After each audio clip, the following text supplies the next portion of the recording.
go ahead. Okay, hopefully got a little bit of coffee. We're going to keep going. So the next couple hours, we're going to kind of go into the storage piece, and I'll give you just a quick roadmap, two things. First, I've got Phill Gilbert. Phil's on the 3-par team, and we're going to talk a little bit about 3-par. He's got slides, but we just want this to be real conversational, so you guys don't ever have a problem with that. So we'll just go there in a second. And then after lunch, Patrick Osborne is going to be here. I'm saying this because actually John said something to me where it was like, oh, I would have loved to have more conversation about the storage piece and where that fits. Well, that's what's coming from Patrick. So Patrick is going to, after lunch, be here to talk about composable data fabric, which is the whole storage underlying the hyperconverged, the composable data or composable infrastructure, and you'll hear how all that fits together from a storage angle. So with that, Phill, he's on the 3-par team, kind of flew up down this morning from the 3-par Central in Fremont, California, and I'm going to talk a little bit about what's going on with All Flash. And again, if you guys have any kind of questions you want to take and need a different direction, then Phil's ready to go. Feel free. Sure. So obviously, Phill, I'm one of the 3-par product managers. I'm responsible for a number of things, the main one of which being all the Flash software tweaks and bits and pieces that go inside 3-par. So that includes everything from the tweaks that actually we do in terms of cache and things like that, all the way to things like deduplication, adaptive flash cache, pretty much anything along those lines. Normally, I would kind of stand up and talk about All Flash and how wonderful All Flash is, but I'm kind of assuming that pretty much all of you are kind of bored to death of the standard, this is what All Flash is. So my kind of plan was to do something a bit different and talk about kind of like the economics of Flash and some of the sort of data we've got. But I kind of wanted it really to be kind of more of an informal conversation for you guys to, if I start talking about this stuff and you're all getting bored, then please tell me and I'll do something different instead. We can chat, do whatever. So I'll start on this and then we'll kind of just see where it goes. So Flashonomics, economics of Flash, nice little sort of squashed together there, one of my favourite things. So, is that an English thing? Afraid so. So the idea is to look at kind of not just Flash in, we all have this conversation about Flash. We all know that it uses less space in the data center. We all know that kind of stuff. It's to kind of have a look at a bigger picture. And so kind of one of the things is where where is Flash, where is it going? And we all kind of know where Flash has been. It came with niche workloads. So we looked at all Flash arrays when we first announced like the 7450 and products like that. And we were targeting those at specific workloads. So we would take databases or VDI or very specific applications and use All Flash to accelerate those. So it became like this kind of point solution to address specific issues in the business, which is usually where pretty much most technologies start.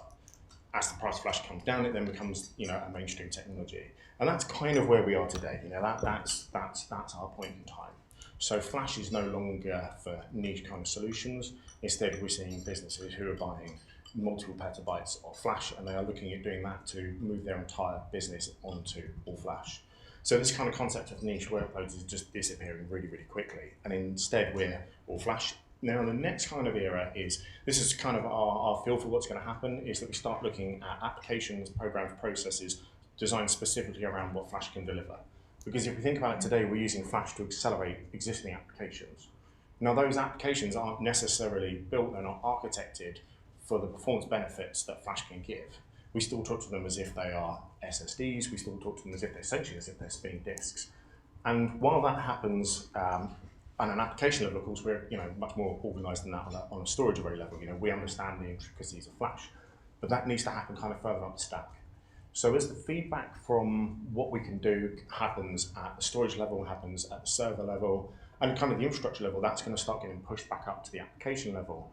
And those guys are going to start becoming aware of what Flash can do, and they're going to start looking at things like always-on analytics. So instead of doing batch-based processing at the end of the day, it'll just kind of be on all the time, constantly processing. We can look at new ways of storing data, new types of databases, and the implementations for those that are specific to what Flash can deliver. So most of what I have in this deck, it comes from one of two sources. It comes from either Gartner or it comes from us. Gartner's kind of a bit of a reference to kind of give you guys an idea of kind of where I'm starting, where what the plan is for this. And this comes from a specific, one is actually one of their specific documents.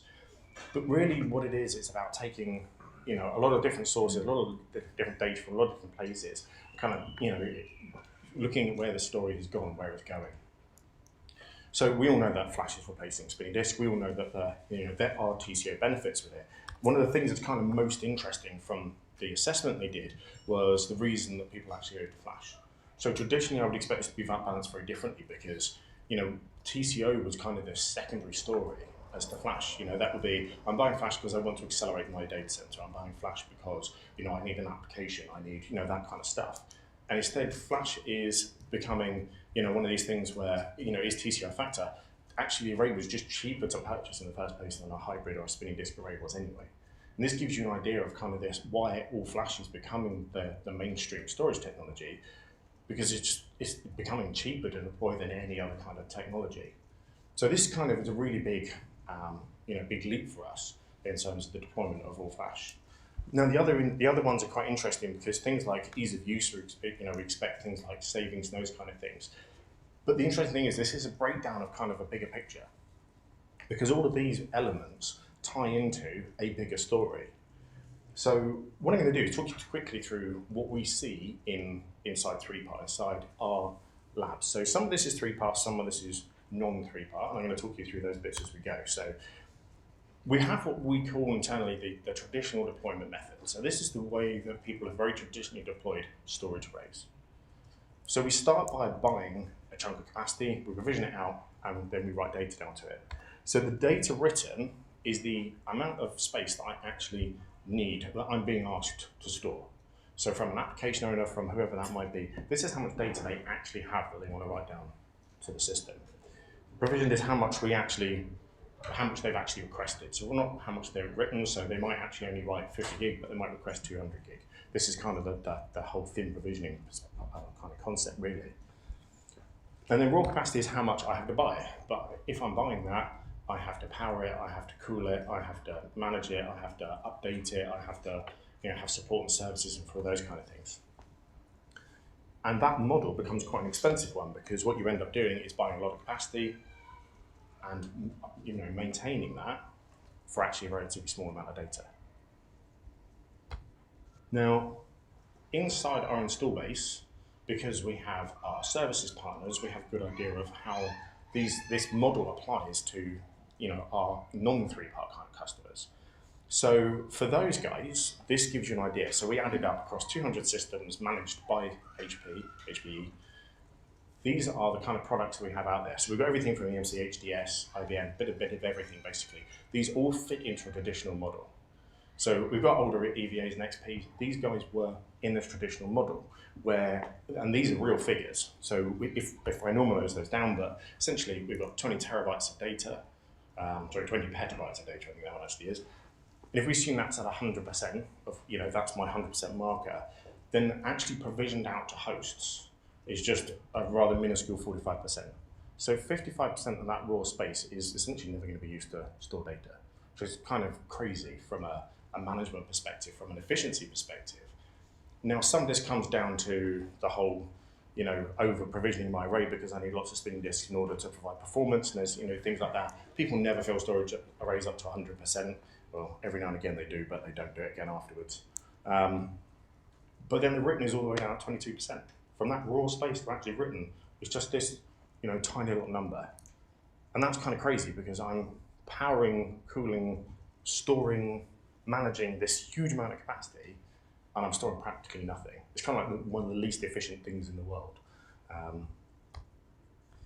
And from this is kind of my efficiency line. This gives you an idea of how my efficiency is. Basically, the steeper this line is, the worse my efficiency is. Now, it drops down. We've got 55% or 51%, but it's just such a huge loss in efficiency as we go through. Now, you're going to have to start me asking me questions, otherwise I'm going to run out of slides really, really quickly. So, you have to pause. You have to ask these guys questions. They're not shy once you get them again. I know. But you've got to take that cleansing breath and just ask a question. There's nothing to argue here. There's nothing. This is all just statement, really. Yeah, I mean, feel there's free. nothing to question. There's nothing to question. This is the deployment model that has been around forever, basically, and this is how how it has been worked for so many years. But the interesting thing is, when we look in the 3-part install base, we do see the traditional model. We do have customers who buy 3-part, and even though we talk so much about our thin provisioning and have done for so long, customers still deploy it in a traditional model. So even though we can over provision our array to X%, and even though on average across our install base they do, we still have a significant number of customers who still deploy the traditional model. And they're probably always going to. These may be customers who've had other arrays in the past, or just a bit kind of shy in terms of they perceive over provisioning as being a risk and those kind of things. So from that point of view, we're always going to have some customers who will always deploy the traditional model. Now the interesting thing is we have the second model, which is the one that we advertise, is the one that we talk about, and this is kind of been our strong suit for a very, very long time. And this is the over provision model. So hopefully you guys are familiar with all our stuff around thin provisioning and the zero detect engine we've got and all these kind of stuff, and we've had for kind of forever basically. These technologies are designed to enable exactly this. The whole point is that you end up buying an amount of capacity, you provision out more capacity than you actually have installed on the system, but your written capacity is then much closer to the amount of capacity that you've actually bought. So from an efficiency point of view, what you end up with is an array where the amount of space you buy is much closer to the amount of data you're actually going to store. Now, the last one that I'm going to bring up is slightly different, because this is kind of the impact of Flash. And what Flash brings is something that just flips that whole argument. Because with Flash, we can now take a small amount of Flash and store a huge amount of capacity on it. When we start looking at our Flash arrays, we use more efficient set sizes because we can, because SSDs give us that much more performance. So our RAID impact is lower. We've got things like our adaptive sparing technology, the increased amount of capacity that we get from drives. But we have other cool stuff. We have technologies like deduplication. And those allow us to take a small amount of capacity, provision out a huge amount of capacity, and then actually write more than I have stored raw. And we are seeing this in our install base. The majority of our all-flash customers have this deployment model. This comment isn't for you, but I mean, Syed was talking about dedupe as a feature, and this is the argument for why people say it's table stakes and you have to have it. It's not your thing, Calvin, because you live by this every day. But I don't know, Syed's not here. But the thing is, what? This is good stuff. So the interesting thing with dedupe is that, I don't know, maybe I have a different opinion to a lot of other people. My opinion of dedupe is that it's not necessarily a function or a feature.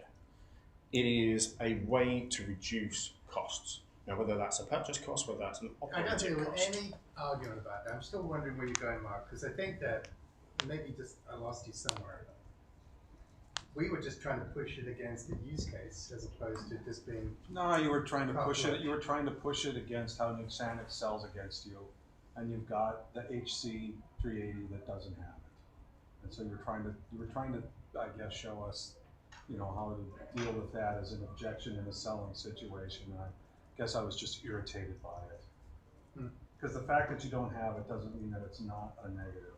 It is a negative. Flat. But sorry. No, it's good. It's all good feedback. And I would say that it's if you think it's missing, it won't be missing for long. I think the point that he was making more than anything else was it's not a feature on everything, it's a feature when you need it. But I think the point that he was making was stupid. What are you saying? Yeah, I'm not following you, Mark. What do you mean? Don't sugarcoat it, just be well, please don't hold Go on. No, I don't have anything else to say. That's I it. think all right, I think we're good. You've got to support it. Yeah, I know. And finally, it's not just me talking, which is quite nice. Yeah, I was just trying to give us fodder for our next ridecast. yeah. Well, I think that's the market. Let me restate. maybe what I heard Mark say, which is that the market has been educated that this set of data services is just now the common way that storage happens in 2016. Mm-hmm. And when you don't have it, you have to do the little dance. Like VMware vSAN had to do that little dance for 2 or 3 years. Like, you know, you don't need a dedupe, you know, and now they have it, and then now they can talk it up.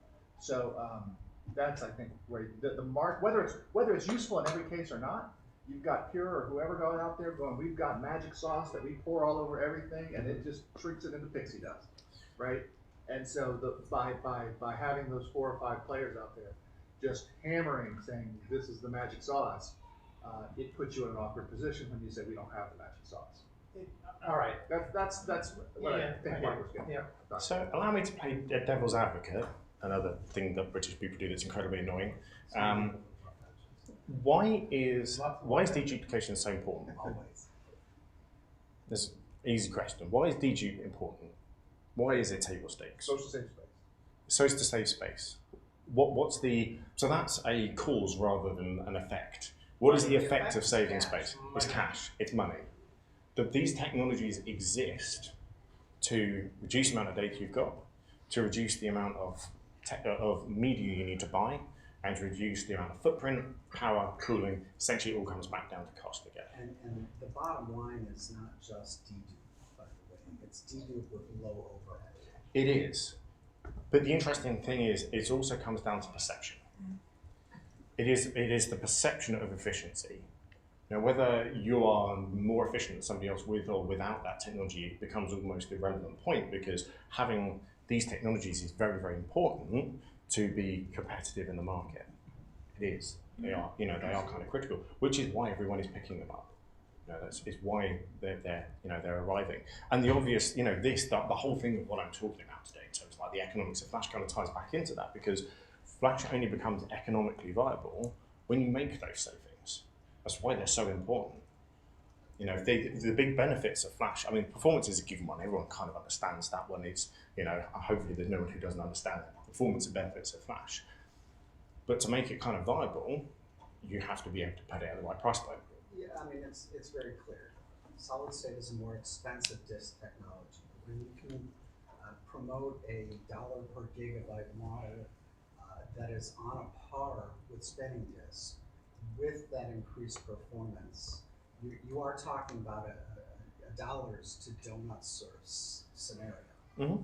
And the only way that you can get to that is with a dedupe and performance combination that gives you what you're looking for. So the inversion that we've got here on the all-flash over subscription model exists because of deduplication.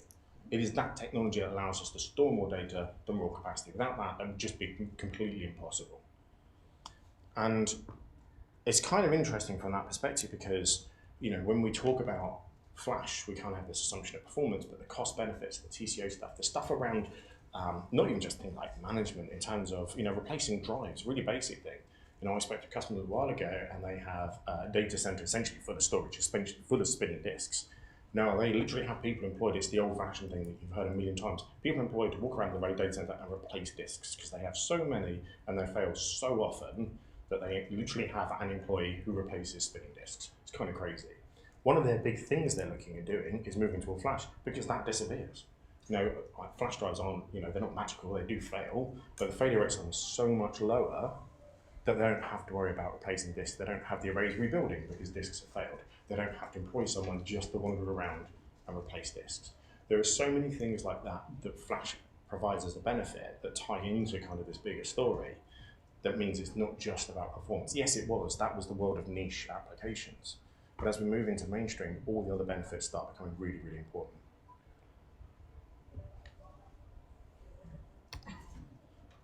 So there is a number, $2,520. It is created, it's a Gartner number, and it comes from the same paper that I referenced earlier. Now, this number is an average cost associated with a terabyte of data in a data center. So these are all Gartner's numbers? This number is Gartner's number. The rest of them are not. These are our numbers. Oh, okay. So that I'm using Gartner's number as a reference, so I'm giving you an idea of where that number comes from. So when you start asking me questions about that doesn't add up and those maths don't, I will not lie. Maths is not my strong suit. So if you pick up things in here that don't make sense, please tell me. So the whole point is I'm telling you where that number comes from. The number that number is a breakdown of lots of different things like administration cost, service, of power and cooling, data center footprint. Everything ties into that number. So it's a number that is there basically to give us a breakdown of how much it costs to actually manage your storage rate. And it's an average number. So some arrays are going to be higher, some arrays are going to be lower, all those kind of things, but it's a nice average.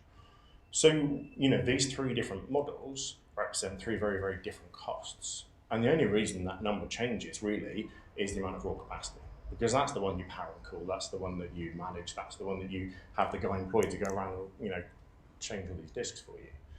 That's the one that this cost really exists for. So if we have these numbers, the advantages of flash start becoming really obvious really, really quickly, just from a cost perspective. If I was going to buy one of these models, which one would you buy? Well, it's a bit of a no-brainer, really. But an interesting thing happens when you start looking at multiple years, because I can look at these costs and say, all right, well, it's $99,000 instead of $504,000, which sounds really good, but surely that can't maintain year on year. Now, the scary thing is that it actually kind of does. So even I didn't believe this, and I redid this myself, because somebody gave me this slide and I thought this can't possibly be true. I was going to skip for me automatically, that's quite annoying. Oh. I live in PowerPoint and it is the thing I hate the most. Right. There we go. Right, I need to stop it automatically going ahead. So when I say I live in PowerPoint, I don't live in PowerPoint. Does anyone actually like PowerPoint? Does anyone use it and like it? You like it? No, like, as far as I can work out, it is one of the most hated applications in the entire world. You're streaming live and we've got Microsoft sponsors. Except the fact that I absolutely love it and it's fantastic. And it makes my life easier. And events like this wouldn't be possible without it. There you go, thank you. Anyway, moving swiftly on. So, the return on investment, these kind of things, and Ed. Now, before I even talk about this, I'm going to give you a slightly different example. I used to have a customer based out in Ireland, and they had a storage array. They had 3 storage arrays that covered 11 racks. And this is kind of an old story, but it's a good one, so I like it. Now, these guys had, of those, of that capacity, it was majority spinning disk. Now, when they looked at all the reports they were getting, it said they had about 500 terabytes of usable capacity out of 11 racks, which is not really a particularly impressive number anyway. Now, they said to me, this is what we need 500 terabytes. So I said, okay, that's great. Can we have, would you like us to do an investigation of your array and just make sure that that is the amount of data you're actually storing? So I said, yes. So we sent in a couple of guys, they did analysis, and it turned out the customer had 500 terabytes of storage. They were actually allocating about 150 terabytes, and they were actually storing about 120 terabytes. So it's not far off that traditional model, but they had this huge amount of capacity that they just weren't using. And these were big arrays using a lot of power, a lot of space in the data center. Now these guys were in a hosted data center that they weren't in by choice. And this hosted data center was charging an astronomical fee. They were paying $30,000 per rack per month, which is just staggering. And they had 11 racks of this stuff. So the amount they were paying on a monthly basis was just ridiculous. Now, when we talked to them about all flash, they said to me, we don't need all flash, don't be silly. They said, look, we've looked at our performance requirements. We're only doing 30,000 IOPS, I think it was, they said. So we just want to replace it with spinning disks. So we went away and did a bit of analysis for them and worked out that if they bought another traditional array, they were going to save essentially about 1 rack, I think it was, in terms of footprint. It wasn't massive. So their savings were going to be relatively small. Now, if they deployed all flash, even though they didn't need it, they were going to go down from 11 racks to half a rack. Now that, from a return on investment, was something like 9 months. So by the time 9 months hit, they were already essentially in profit.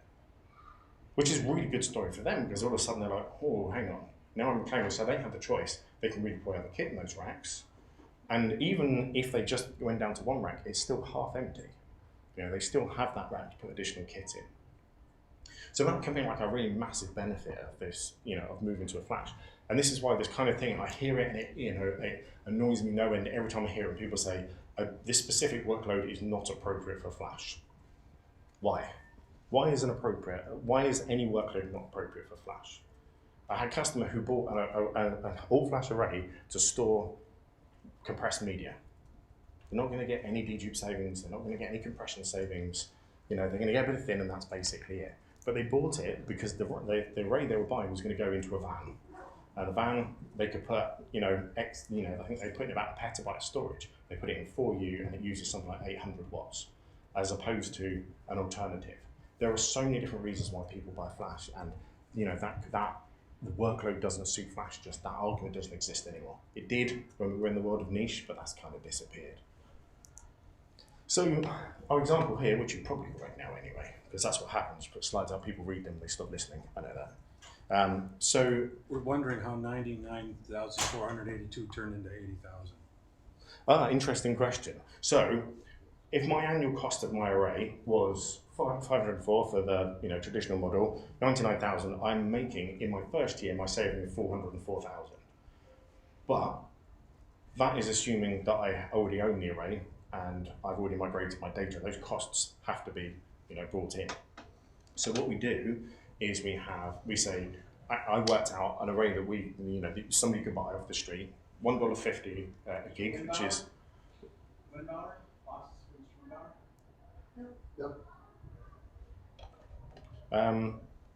So based on $1.50 a gig, you could buy the amount of capacity that was on the previous slide, I think 200 terabytes, and you could buy that for $80,000. So that's the purchase cost of the array. We then have to make an assumption on how much it costs to migrate data, and another number from Gartner tells us that on average, the amount of money you spend migrating data is twice the cost of the array that you've just bought. So there's my 80 and 160,000. So that's the cost of buying the array and migrating the data. So that gives me $240,000, give or take, there in that kind of ballpark somewhere. Now that means in the first year, even though I bought the array and I paid to migrate the data, I'm still going to save $164,000 just in operating costs for my storage array, which is kind of like, after that, my annual savings are $404,000.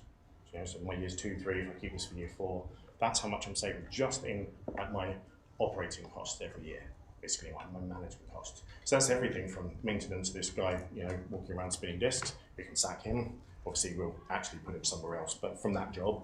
And then we can look at, making these kind of savings. So this is kind of where Flash comes from. Anybody want to argue with my maths? Wow. Excellent, looks like I actually got something right. So, I did a little bit of analysis a little while ago, and these are based on slightly different figures. Now, I've updated this slide today because I needed to put the right numbers in SolidFire because they've announced a 1.92 terabyte drive. And this gives you an idea of how much power and cooling costs are associated with these kind of boxes. So if we look at 3 power, I'm at 1.1 watts per terabyte. That's the amount of power and cooling, that's the amount of money you'll spend basically just on power and cooling. So obviously these numbers are a bit kind of all over the place. They go up pretty swiftly. And it depends on the deployment model. What I'm trying to get here is that the model that I'm showing you in terms of this kind of, the TCO from a power and cooling perspective, not all arrays are the same. Just because it's an all-flash doesn't necessarily mean you're going to get lower TCO. It doesn't mean you're going to get lower OPEX, actually. And the important thing behind that is that if you've got an architecture where you have a lot of CPU, basically if your ratio of CPU and controllers, essentially to SSDs, is pretty high, there's a lot of power associated with those. Now, that means that for some all-flash arrays out there, your operating cost in terms of power and cooling could be almost exactly the same in all-flash arrays they were on the traditional array that you bought. That's how high that they can actually go, which is quite staggering, really, from an operating cost perspective. So, what I then did, because these things amuse me, I then went and thought, well, based on the amount of power that these things use, what can I actually power for the same amount of electricity it takes to power these kind of devices? So an easy one, so the office that I work in and the team that I work in, we're renowned for having a coffee machine. We have an espresso machine, and everyone from around all 3 buildings in our office come to our office just to use the espresso machine. from Boise. Just to use the... What kind of coffee machine is it?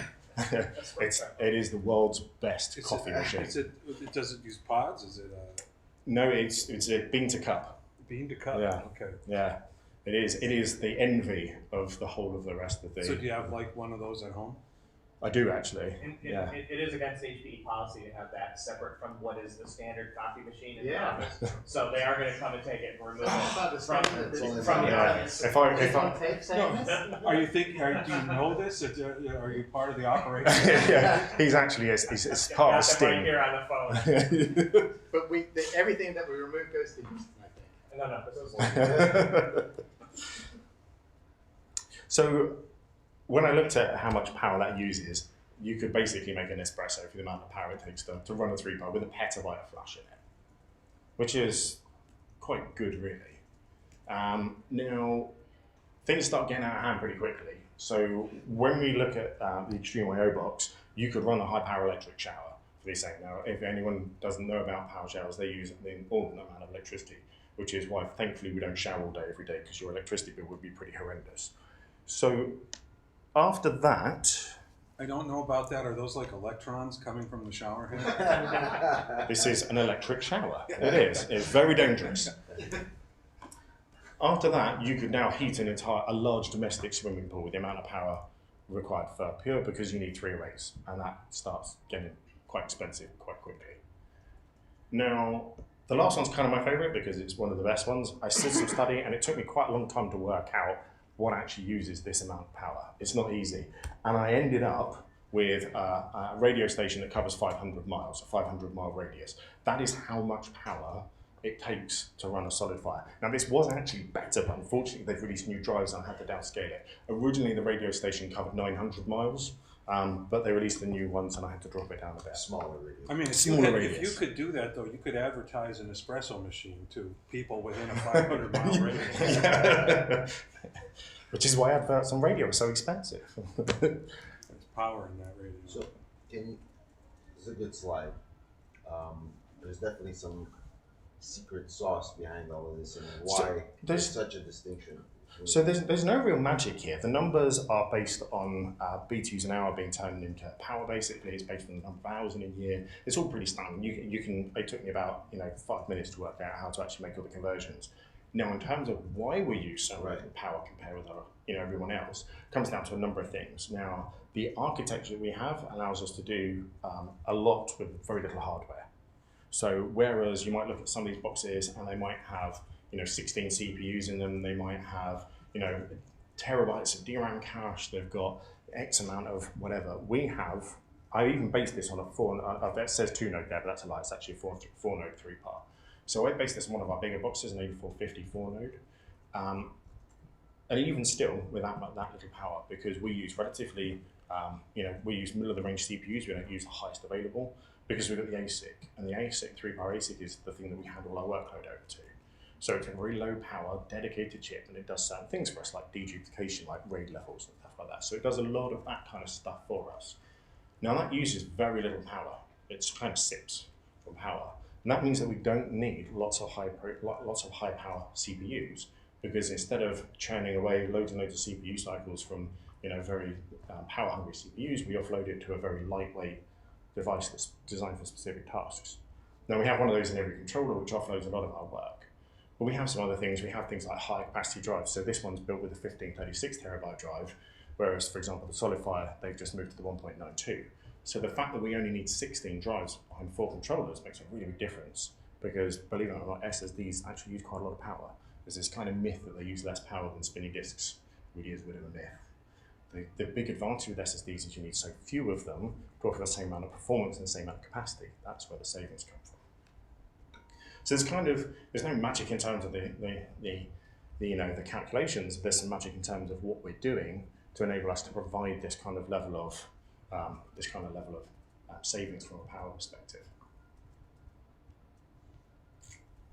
So I don't know who's had a look at the news this morning. Anyone seen the new announcements from Dell and the new VMAX? Have you seen this? Oh, I thought you were going to talk about Donald Trump. No, I thought I probably wouldn't bring up politics today. I've already stepped in enough holes now and dug myself out again. I think I won't go into politics. So this morning announced was the new 250. So it's kind of the new VMAX, sits below the 450. It's an all-flash model. And very nicely for me, they, Dell EMC, have gone on their website and actually made a comparison between the new 250 and the 8450. What's the 8450? So the 8450 is the 3-part 8450. It's our 4-node all-flash array. You didn't know? I just had to check to be sure. I wasn't sure. All these vendors, they pick the same numbers all the time just to make it hard for us to keep track of who we're talking about. So I really like that comparison because the 8450 is 6 power. It's very, very efficient. It's very, very flexible. You know, we have things like, we do these awesome things with our RAID where you never set a RAID level. Essentially, when you create a volume, you define the RAID level. You can change that anytime you like. So you can skip between RAID 5, RAID 6, you can skip RAID 1. You can change the amount of data to parity ratio. You can change whether the volume is deduped, whether it's not. You can pretty much change anything at any point. And that's a lot of flexibility to be able to have. And that kind of happens through our virtualization engine, all the ASIC and that kind of stuff. Now, the VMAX doesn't have a lot of that stuff. So you don't have that virtualization engine. That means you don't have a lot of flexibility. So when you buy your SSDs, you choose RAID 5 or RAID 6, and there is only one set size, and that's kind of it. On top of that, it tends to use quite a lot of power from all-flash array. So this morning on the plane over here, I was scrabbling away as I downloaded data sheets just before we took off, and I managed to put together a quick comparison between the two platforms. So this is to provide 1 petabyte of flash. So we're talking a reasonable amount of storage, not crazy amount, sorry. Oh, this thing's killing me. It's a feature. It is a feature. It's just one I wish I didn't have. There we go. So same array that from the 3-part, the 8450, same array I had on the previous slide. So same number, same configuration. And this is a comparison I should mention that I haven't made, this comparison that Dell EMC are making. Now, to provide that same thing, you need 2 X bricks, and as far as I can work out from the data sheet, you need to have those both fully populated with drives. So to offer the same amount of capacity, and this is assuming a 4:1 compression ratio from EMC, you're going to have a whole rack to do 1 petabyte of flash, which doesn't sound unreasonable, but we're doing 16 drives. Now, the 3 I've got there, I've drawn actually has 24 drives in it, but I didn't have a picture of one with 16 drives on the plane, so this is the one I had to make do with. But the crazy thing is when you start looking at the power, look at the amount of heat that this thing's producing. Because it is almost exactly the same as Extreme IO, and Extreme IO is kind of renowned for being one of the least dense and most power-hungry arrays that is out there from a flash perspective. You're saying that the 3-part uses 16 15.36 terabyte disks versus the VMAX, which uses 100. Yep.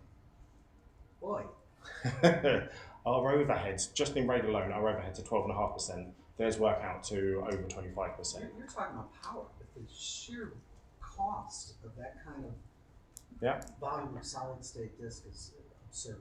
It is, absolutely. Wow. And you're talking about a 42U rack versus 4U in a rack somewhere that you probably already have. You know, the difference in this is just staggering, you know, from an operating cost percentage. Then there's the things like management, there's things like, with that 3-part array, if you want to turn on replication, you're not going to pay anything else in power and cooling cost, anything like that, because it's already there. If you want to do peer persistence, it's all built into the array. If you want to do a peer persistence equivalent with VMAX, you need to buy vPlex. vPlex is more space in the data center, so now we're talking about another rack next to that one. And because you've got, you know, a fairly decent sized array, you're going to need quite a few nodes. That means that your operating costs start going up and things start kind of spiraling out of control. The cost of the vPlex is quite high, but the fact is it's running as a virtual appliance now. It can run as a virtual appliance now, yeah. Have you thought about extrapolating this out to just a raw cost per petabyte or cost per terabyte?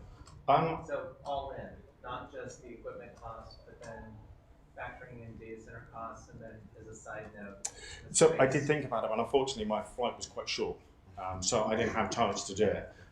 In fact, I've only barely managed to put together what I have. But yes, I have thought about doing that and making a comparison. If you're thinking about an actual purchase cost between the two, plus all the operating costs, what is the actual difference between the two? I haven't had a chance to I put think it that together. would be incredibly compelling.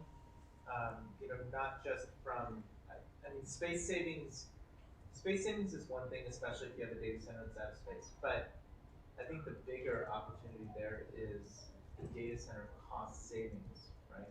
The space is a sunk cost or something. I mean, you have a fixed asset and it's a fixed amount of space. So if you don't need additional space, consolidation is one thing, but I think the bigger opportunity there is if you could extrapolate it out to $1 and be able to demonstrate that, that could be pretty interesting, pretty compelling. Yeah, absolutely. And it's kind of interesting because it goes back to my point that not all flash arrays are built equally. And you can take that either way, positive or negative. But the interesting thing is that the assumption that we all make with flash, all the models and stuff that I've shown are all based around the assumption that you can get more, you've got less to maintain, less to power, less to cool, less to, everything. And yeah, that is true of any all-flash array versus a spinning disk array. But you start comparing the different all-flash arrays and you start picking up a very different picture. Because just because one storage array might give you 1.1 watts per terabyte, that doesn't mean necessarily that they all can. So I'm almost out of slides, essentially. I don't know how I'm doing on time. You've got about 10 minutes. Oh, wonderful. So there is the credibility issue here is in the 3PAR example, you've got about 250 terabytes of raw, and in the Dell EMC example, you've got 1.5 petabytes of raw. Yeah. And so, being able to convince somebody that you actually get a petabyte of flash storage out of something that's a quarter of the size physical, and that it requires Dell and EMC, they're taking 30% reduction in their physical. There's a head scratcher there. Yeah, and it's kind of an interesting one because it looks, from my perspective, it looks kind of almost too good to be true. Right. It does have the TGTB. Yeah, I speak in real words. I find it easier. So the interesting kind of thing is that it does look too good to be true, and I have kind of double checked this to make sure that you can do it, and you can. Now, the examples I've put here for the sake of example, if we were going to sell, a petabyte of flash, would we do it on an 8450 with 16 disks? Arguably you could and you couldn't. But equally, if you were going to put in a petabyte today, you probably also wouldn't buy a 250 because that's the maximum of its capability. So from that perspective, but what I'm trying to demonstrate is that with the two most efficient configurations that you can put together for any platform, which is the same for the last slide as well, these are the results that you get. Now, generally, if we were going to sell this, we might sell more drives, we might sell a different model, but so would any of our competitors as well. And things scale linearly. I have done other examples with more capacity, with less capacity, and basically you always end up at exactly the same kind of conclusion. So it does look kind of ridiculous, 16 drives versus 100, but it's what I can work out. So, these numbers do add up and it does kind of work. So, I mean, my last couple of slides I have are nothing particularly groundbreaking. They're kind of stuff that you guys probably know already. Now, I've spoken a lot about kind of cost and that kind of stuff from an operating cost perspective. Is this stuff that you guys, do you have conversations about this on a regular basis? Do people talk about this? Is this stuff that is currently, big, or am I, breaking new ground from this perspective with this kind of stuff? Power consumption doesn't get the attention that it deserves. Okay. Most of the time, I don't think. And I don't track how you guys are selling your product, but the notion that the ASIC will consume a lot less power to perform dedupe than an Intel CPU is really an interesting one. So there's a lot of questions like, oh yeah, you got an ASIC, how long are you going to use that? Why even using it? You can do everything with Intel chips. They're cheaper, and if it turns out that it is 10% of the power consumption because you're using it, that's a really big deal. It makes a big difference. Yeah, I mean, and you're involved with the, with the marketing and the messaging on these products. Is power consumption part of what you're stressing, or is that?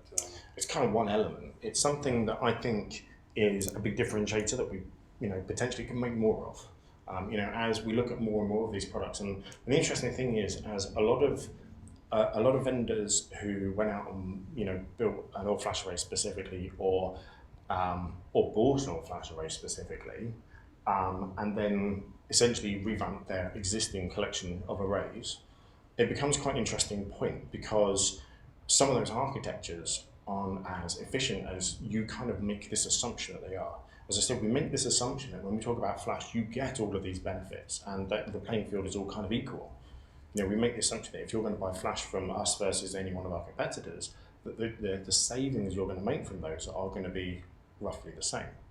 But that's not always necessarily the truth. And that's something I think through, you know, that stuff like the ASIC, which is something we've made noise about before, but more from a performance perspective than an efficiency perspective, I think gives us a new way to position this kind of stuff. Well, the ASIC was useful for zero detect and, you know, other things, but yeah, go ahead. Well, I would agree that I don't know what I'm hearing in the marketplace is that a couple of years ago, you used the x86 as a selling point, the vendors did, right? Because we're all standard, and all of a sudden now the last 6 months, which means of course it's been in the works for a year or two, right? I'm starting to hear a lot more custom hardware and custom chips, custom ASICs. So I would beat everybody over the head with that you're already there, but recognize everybody's coming up. You know, running behind. And it's amazing how the world is kind of cyclical, because I love the fact that when you look at, like, when all flash first came out, almost all the arrays were proprietary. They had proprietary, you know, flash modules, proprietary controllers, everything was kind of proprietary. And there was this big push on using commodity hardware instead. So using commodity servers, commodity SSDs, commodity shells, and basically everything comes in software, and that's kind of the value add. And the world is kind of going back again to this kind of concept of building hardware specifically for the task. And it's kind of interesting because we've been there for kind of so long in terms of this kind of building hardware for a specific task. You know, 3PAR is designed to, you know, churn through huge amounts of data. It's always kind of been like that. And we've had this kind of hardware edge, and I think, you know, having things like the ASIC can be a really big differentiator for us in terms of, you know, performance as we've all made it, but, you know, kind of efficiency as well. So if in fact you've got 10%, or just say a little more generously 25% power consumption, or less generously 25% power consumption advantage, that is a big deal to a lot of data center operators. It's not clear to me though that would show up in telemetry, or that would show up in stats that you're getting from the machines. In terms of the amount of space that these are taking power on those kind of things? Not space, but how much power does it actually consume? Given a, you know, in a 24-hour period, you know, a week, a month, you know, what is the power consumption of the system? Can you prove it by measuring that? Because if you're going to say that you've got this big advantage, you actually want to be able to say, here is what customers are getting with our product, you know, in their data centers. Right, just like you get metrics on performance and metrics on reliability and all of that stuff, you know, it'd be valuable to collect that as well. Yeah. And I don't know that anybody is. Right. And no, I think it might be. Yeah, I mean, it's a good point. I don't know. Do you know if you are? So we're collecting a lot of information. I think in our telemetry data, a lot of our new models dial how much power they're consuming. So we can potentially, you know, model that not just from the numbers we publish, but from real world numbers directly out of our. Right. So it's one thing to model, and it's another thing to measure. And what you want to do is measure. Yeah, that's an interesting. The difficulty with that is that we can measure ourselves, but when we want to make a comparison to someone else, that becomes more challenging because we can't necessarily measure the install base of one of our competitors. Right. So if you can measure and model theirs, that's fine. Yeah. Right. This is stats from installs. Yeah. And this is what it's probably costing them, but they don't even measure. Yeah. Right. It's a big deal. You know, and I would add to that the number of either Ethernet or fiber ports in use by the various devices, the amount of air conditioning required. Again, all of these things will add to power consumption and add to other cost savings. You know, I don't know. I imagine it's dual ports per node in an 8450. This one, the one I've got configured here, has more ports than that actually. So, yeah. okay. It's bigger. How many ports are in use by that VMAX? It's a very good point. You know, Yeah. and again, it goes towards cost savings for the customer. Yeah, because that stuff all basically rolls back to the fabric. So if you've got more ports on your array that need to be connected, you end up with more on your fabric that needs to be connected. Halon required, air conditioning required. Well, some of that is sunk cost, so you have to be careful that. So for You mean example, it's already been spent regardless? Right. Yeah. Well, The 25, sort 20 of. there, the number. Meaning, let's say you have a full rack of gear in place. If you reduce that to 1U, you're not going to change your cooling load. No, but right? it's going to give you significantly. the ability to add other stuff if you need it. Or It is. potentially downsize. It is, but I think if you're doing an apples to apples comparison, your earlier point of saying get the full ride to understand all that go into the cost, right? So it's not just power, cooling, space, but it's also administrative pieces. It's all the top of rack switches, ports, cables. All of those components become a factor to consider as part of the comparison. And even if you don't have the numbers, what you could do is at least just have line items to say, okay, customer X, fill in your amount for this, consider this, that, the other thing. So you give them the formula, but you're essentially providing them with the details. Because I think most wouldn't be thinking along those lines, at least from experience. Most don't necessarily, they might think of some of the components, but not the entire picture. Yeah. And again, that gets back to my earlier comment that I think this could be a compelling comparative. Great. Oh, good. So 2 minutes. I don't know if you're clock watching or anything like that, or you're just looking for someone to give you the hook or what. One last question. In terms of the overall market, in terms of your portfolio, where are we in terms of hybrid versus, all spinning versus hybrid versus flash right now? In terms of sales, or in terms of what are people buying? Yeah, so it's kind of an interesting point because today we're kind of at this tipping point. You know, I did some work recently and looked at kind of how things are kind of progressing, and when you look at sales of hard drive only systems, so literally no flash at all, customers still buy those today. They still serve a purpose and it still makes sense in some environments. But if we go back, say 2 years, 2.5 years, that might have been 30% or 33%, let's say a third of all arrays that were selling were spinning disk only arrays. You fast forward to today, it's about 5 to 10%. So I mean that market for just spinning disk arrays is just kind of falling off a cliff basically. Now, hybrid arrays are kind of an interesting one because when you look at hybrid arrays, those arrays were, again, we go back to that same period of time, 2.5 years ago, were about 33%. So, you are, in fact, no, they were probably a bit higher, probably, maybe the 60s, 70s, that kind of stuff. The majority of arrays that are being sold were hybrid arrays. And they would have, on average, 5 to 15% flash in them. That's the kind of, pace we'd be looking at. And those were predominantly the biggest type of array that was being sold. All flash arrays accounted for a small amount, somewhere not far off the same kind of number that you might be looking at for kind of hybrid array, for spinning disk arrays, probably slightly less. But if you fast forward to today, those numbers are completely different. Because what you find out is an example where we're selling practically no spinning disk arrays, quite a lot of hybrid arrays, and almost exactly the same rate, if not slightly more, all flash arrays. So those flash, it's becoming this point where it's becoming not just a chunk of our business, but half of every array that goes out is an all flash array. And considering the sheer number of these we sell, it's a big chunk. It is. We are at that tipping point where it is surpassing any other deployment model. People in the field, is that I see people kind of nodding. I think that the compelling, the bellwether items like that are when you see companies like Nimble changing their entire model from hybrid to start to almost exclusively all flash today. We have, I think the tipping point is crossed. Yeah. I only have one concern. Sure. When flash memory fails, it really fails.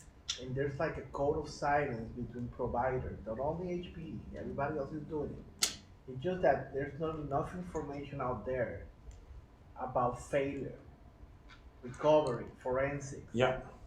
So when you're talking about recovery, so within a storage array, when we talk about failure in SSD, we don't really have to worry about recovery of the data that's actually on that drive, because we don't really care what data is on that drive, because we can rebuild it from somewhere else. It stays there forever. The data will stay there forever. So when you're talking about things like, if I gave that drive to someone else, could they take the data off that drive? It becomes a slightly different topic, because SSDs and spinning disks work fundamentally differently. Now, if I say a hard drive fails and I take it out of the storage array, the data is still on the hard drive. The actual platters still hold all the data. If the hard drive's failed, 99% of the time it's a physical moving part that's failed. The platters are absolutely full of data.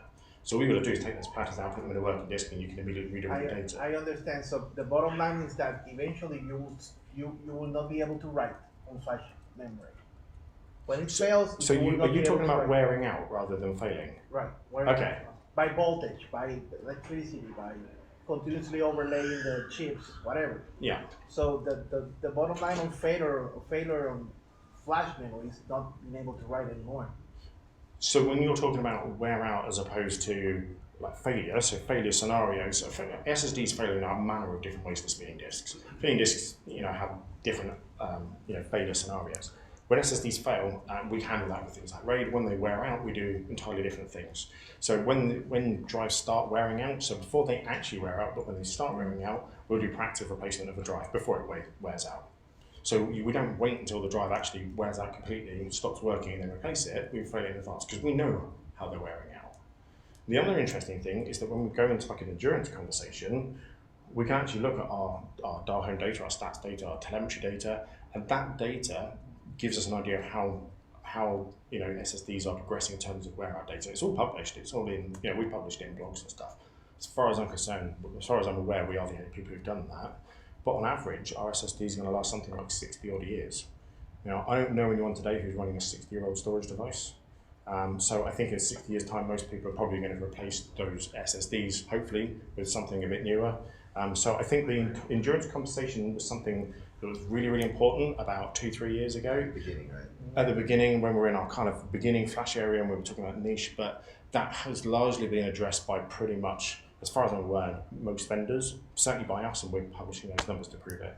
I think the more salient detail there is how much quicker the rebuild time on the replacement disk is. Yeah. And how little impact to the rest of the storage subsystem that has. Absolutely, yeah. Real quickie, VVol support. When was that? Day one. We were day one supporter for VVol's.